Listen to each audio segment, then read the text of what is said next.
Ito na po yung ating orange chicken. Okay. Yung chicken dito, gagawin natin orange chicken. Babad natin sa patis.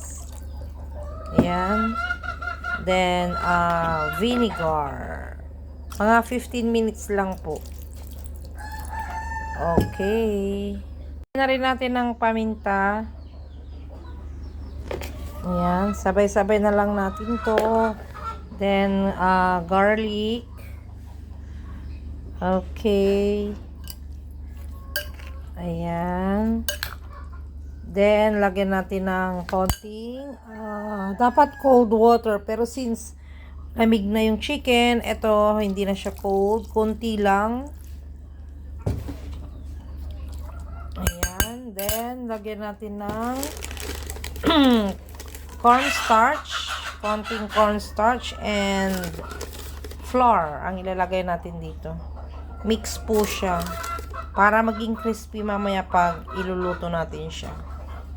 Then flour. Ayan. Okay, mainit na yung ating mantika. Ito na yung ating chicken. So, ito, golden brown na siya. Pwede na to. Ating itabi ito. Ayan, ganyan po siya dapat iprito. Ganyan ang kulay niya. Sana natin din sibuyas.